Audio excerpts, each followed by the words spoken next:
யாரு நான் பெரிய பெரிய காரெல்லாம் பார்த்தா அந்த காரே நின்று பார்ப்பேன். ஃப்ரெண்ட்ஸ் கிட்ட இந்த மாதிரி கார் வாங்குற பாருன்னும் போதே போடா சைக்கிள் கூட வாங்க தெரியல, வாங்க வக்கீல்ல உனக்கு இந்த காரான்னு சொல்லும்போது அழுதுகிட்டே எங்க அம்மா கிட்ட போய் சொல்லுவேன். அம்மா சொல்லுவாங்க, டே இதை விட பெரிய கார் நீ வாங்குவேடான்னு எனக்கு தைரியம் கொடுப்பாங்க. ஒரு விஷயமும் எங்க அம்மா எனக்கு மோட்டிவேட் பண்ணாங்க. அந்த சின்னதுலேருந்தே எங்க அம்மா கொடுத்த என்னுடைய மோட்டிவேஷன்.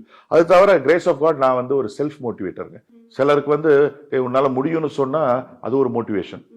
ஆனா என்கிட்ட யாராவது உன்னால முடியாதுன்னு சொன்னா அதுதான் எனக்கு மோட்டிவேஷன்.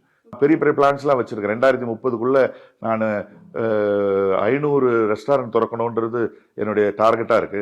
இப்ப யாராவது உன்னால முடியாதுன்னு சொன்னா எனக்கு இன்னும் வெறி ஏறும். நான் ஒரு பிரைவேட் ஜெட் வாங்குவேன். இப்போ உங்களுக்கு கேட்கும்போது முடியாதுன்னு சொல்லுங்களேன், எனக்கு யாரும் இப்போ முடியாதுன்னு என்கிட்ட சொல்ல மாட்டேங்கிறாங்க. முடியாதுன்னு சொன்னா எனக்கு வெறி ஏறிடும். அது எப்படி அதை அடையிறது? நம்மள மாதிரி மனுஷன் தானேங்க பிரைவேட் ஜெட் வச்சிருக்கான். அவனால முடியுதுன்னா என்னால ஏங்க முடியாது? சோ நண்பர்களே, ஏதாவது நான் இப்ப சொல்றேன்ல கமெண்ட்ல வந்து டே உன்னால முடியாதுன்னு நீங்க சொல்லு அப்படி சொல்லு, ஒரு 10 கமெண்டாவது வந்தாதான் எனக்கு வெறி ஏறும். அப்பதான் நான் வந்து அதை அடையறதுக்கு நான் இன்னும் வேகமா ஓடுவேன்.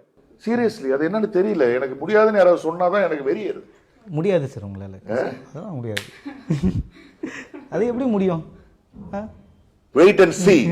ஆமா, நான் பிரைவேட் ஜெட்ல போறதை நீங்க பிஹைண்ட் வுட்ஸ்ல எடுத்து போடுவீங்க. எங்கிட்ட எல்லாம் முடியாதுன்னு சொல்லவே சொல்லாதீங்க, நான் முடிச்சு காட்டுவேன்.